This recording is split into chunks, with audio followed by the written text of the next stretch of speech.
It's all Eastern Conference talk today.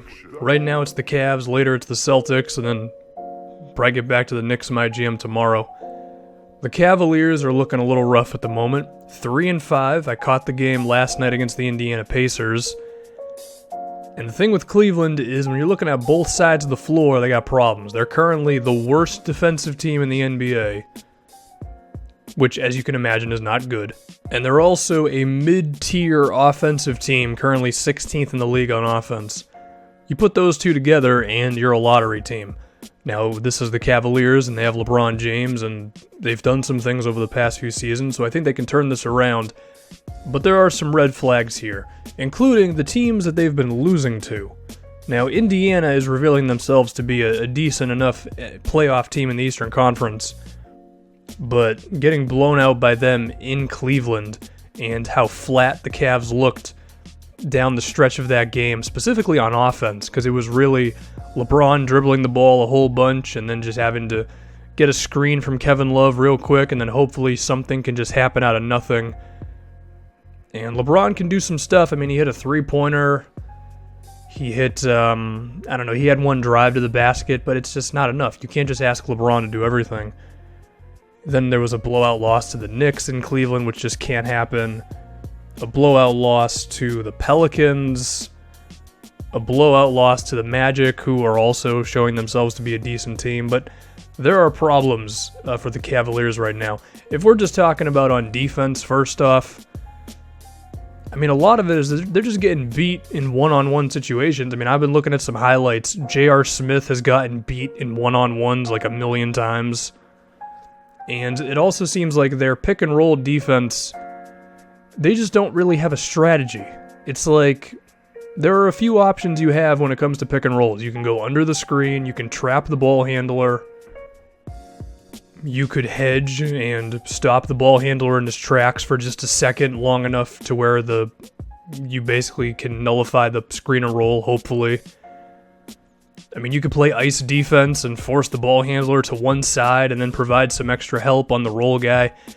They just don't have any sort of a defensive scheme on pick and rolls. Like, whichever strategy you pick, of course there's going to be pros and cons to it. I mean, the Hawks a few years ago, they would just swarm ball handlers when they drove, and as a result, they gave up a million three-pointers, but they also didn't give up many shots around the basket. You just got to pick one thing and stick to it, and it seems like they're not really picking anything at the moment. I mean, maybe you just switch everything. I don't know, just have some sort of a defensive strategy. I mean, last night, Sabonis had, I think, 2 really easy baskets off of pick and rolls where the Cavs were just kind of improvising. I don't know if that's a matter of Tyronn Lue not giving them an actual scouting report or him giving them one that just isn't good or what, but you need an actual defensive strategy. Now, as far as getting beat one-on-one, well, unfortunately, this team doesn't have a lot of good defensive players, so that trend could maintain itself. I mean, the one perimeter defender they have is Jay Crowder, because LeBron's not going to bring it every single possession, which is understandable given how much you ask him to do offensively. By the way, LeBron playing 37 minutes a game. At a certain point, his minutes have to go down, but given where this team's at right now, you really can't afford to do that. And now you got Tristan Thompson, who's out for a month, which he's had a rough start to the season. Maybe part of that is because of the rotation changes Ty Lue has made. But you'd expect that Thompson, for a long stretch of a season, would be good defensively because he's been good on defense for a while now. So maybe Cleveland will have to look to acquire someone. They don't really have many trade assets because they've used all their picks on... I mean, they used 2 of them on Mozgov a few years back. They used one on Korver. They've got some picks in the distant future, but I don't know if teams are going to be really interested in those. And given where this team's at right now, I don't really want to give up any picks down the lane because if LeBron leaves after this season, you're going to need all the picks you can get. I mean, they're probably going to be asking Ante Zizic to get some minutes now with Tristan Thompson gone. You're just going to have to hope that Zizic is going to bring it defensively. He does have the template of the type of NBA center you want nowadays as like a roller to the rim and finishing and all that. But he's got to give you something because, I mean, what do you have now in terms of a center or a backup center or however you want to do the rotation now? I was going to say free agency, but they seem to have a full roster. But defensively, I mean, just have an actual scheme seems to be the biggest thing. Because based on the game last night against the Pacers, they didn't really have one. Now, if we could talk about the offense, this might be the one that's a little more surprising because, I mean, Cleveland sucked on defense last year. Now, being 30th is pretty rough, but I'm not shocked they're not a good defensive team. Being 16th in offensive rating with LeBron James in your team is pretty weird. Now, there are a couple of things that I think could correct themselves as time goes on. Number one being Jay Crowder can't make a shot to save his life right now. Crowder was a really good three-point shooter for the Celtics last season. He was really good in the regular season. He was decent in the playoffs. You have to assume he's just going to start knocking shots down. J.R. Smith is also shooting 20% from three. I mean, we have to expect J.R. to start knocking his three-pointers down as well, right? So I hope that those two guys can come back. Korver's been great. He's doing what you want him to do as a shooter. And while the sample size is not through the roof, Iman Shumpert is also knocking down his threes at 39%. Of course, we're early in the season, but if JR is not going to be knocking down his threes, and if he's going to keep getting beat in one-on-one situations, maybe Shumpert takes over the rotation at that two-guard spot ahead of J.R. Smith. And now if Shumpert can actually bring back some of the defense that he once played, then okay, you might have something there, but we're just going to have to wait and see on that one. And they actually rolled with a lineup last night that I thought had some good potential. It was like LeBron, Crowder, Kevin Love, Korver, and I think Tristan Thompson. Like, that lineup should be good offensively, right? Because you can have LeBron and Thompson screen for each other, and then you got shooters all around, and Crowder can play some defense. I think that's an idea. Just hopefully Crowder can start knocking stuff down, as well as JR. Now we got to get to Dwayne Wade and Derrick Rose. It's been rough, to say the least. It's worse for Derrick Rose than it is Dwayne Wade. The Cavaliers, when Derrick Rose is in the game, their net rating is minus 14. When he is out of the game, their net rating is minus 4, which is still not good, but it's significantly better than minus 14. And there was a specific play last night against the Pacers that I'm trying to find, and when I do, I'll post a screenshot to Twitter because it was incredible. LeBron was driving, Derrick Rose was in the corner, and the amount of space that the Pacers gave Derrick Rose was just nuts. I mean, absolutely no respect whatsoever for his jump shot.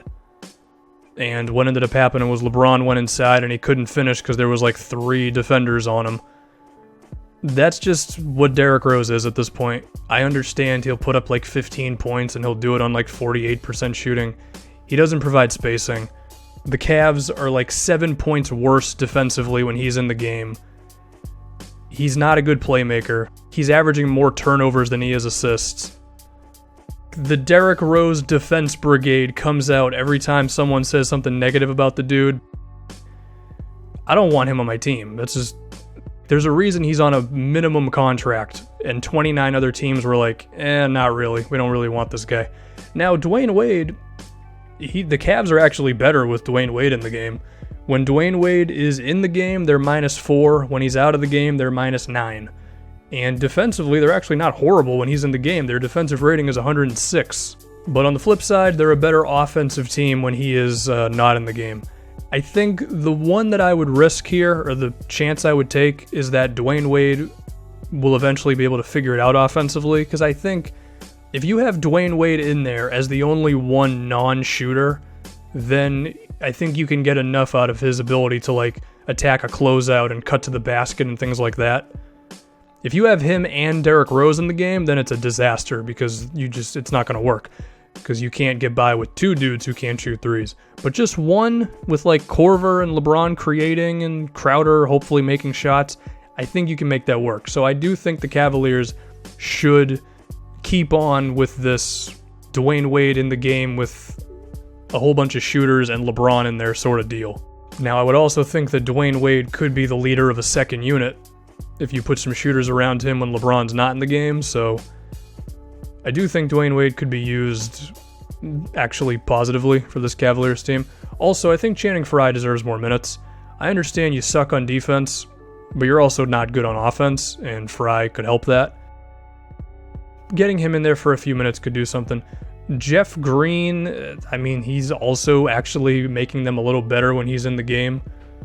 There's still a negative net rating when he's in there, but it's a little better, so maybe he could just do enough as a somewhat of a defender and an athlete. He's not going to make any threes for you, but what are you going to do? Honestly, at this point, I think Cleveland should just be going with the Rockets' mantra of last season and the one that Cleveland went with last season. Just be as good as you can be on offense. Try not to be a disaster on defense. And let LeBron just do LeBron James things, and hopefully Crowder and J.R. Smith can start making their threes. And if you can just be good by the time Isaiah Thomas is back, then you'll have another scorer who is probably going to take some time to get to, I don't know, a 17-plus guy given his injury.